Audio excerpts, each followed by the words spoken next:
Dans la nuit du 13 au 14 février 2013, Oscar Pistorius a abattu sa compagne, le mannequin Riva Steenkamp, 29 ans, tirant 4 fois à travers la porte de la salle de bain de sa chambre, dans sa maison ultra sécurisée de Pretoria.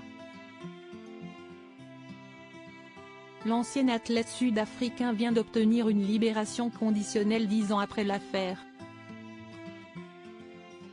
L'histoire a longtemps fait les gros titres et connaît aujourd'hui un nouveau rebondissement. 10 ans après le meurtre de sa petite amie, Oscar Pistorius sera très prochainement un homme libre.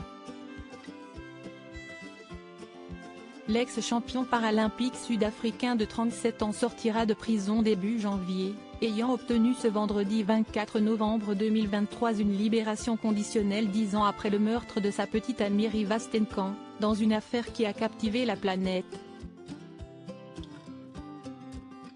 Le département des services correctionnels confirme le placement en liberté conditionnelle de M.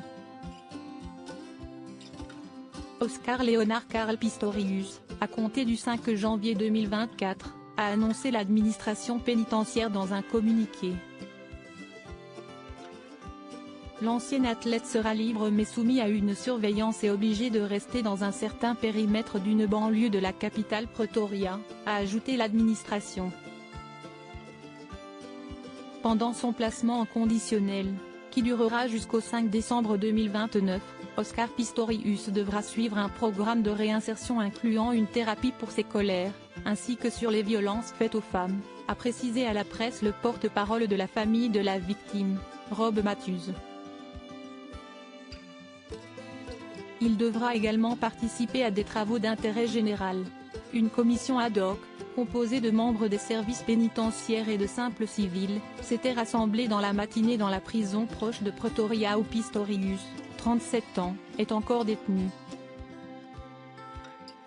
Elle a estimé que le primo-délinquant bénéficie d'un soutien positif et que son placement en liberté conditionnelle est conforme à la loi. La famille de Riva Steenkamp, pas opposée à la demande de libération anticipée. Oscar Pistorius ne cesse pas réhabilité en prison, a jugé June Steenkamp, mère de la victime. Je ne crois pas à la version d'Oscar, a-t-elle ajouté dans une déclaration écrite soumise à la commission. La famille, qui ne s'était cependant pas formellement opposée à la demande de libération anticipée, s'est dite satisfaite des conditions imposées à Pistorius. Rappel des terribles faits et des étapes de l'affaire. Dans la nuit du 13 au 14 février 2013, Oscar Pistorius a abattu sa compagne, la mannequin Riva Steenkamp, 29 ans, tirant 4 fois à travers la porte de la salle de bain de sa chambre, dans sa maison ultra sécurisée de Pretoria.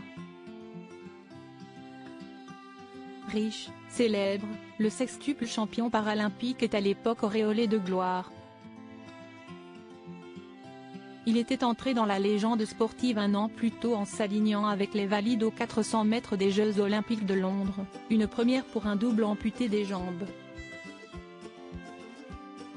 Blade Runner, comme il est surnommé en référence à ses prothèses de carbone, affirme avoir cru à la présence d'un intrus.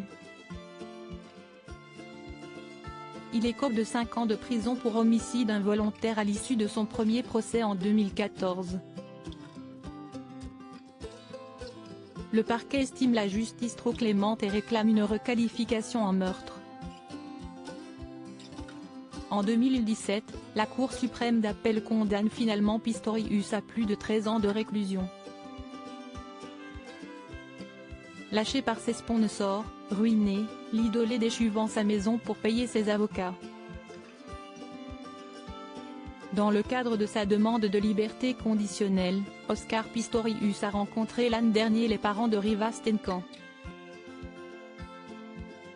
Une étape obligatoire visant, selon les autorités, à s'assurer que les détenus reconnaissent le mal causé.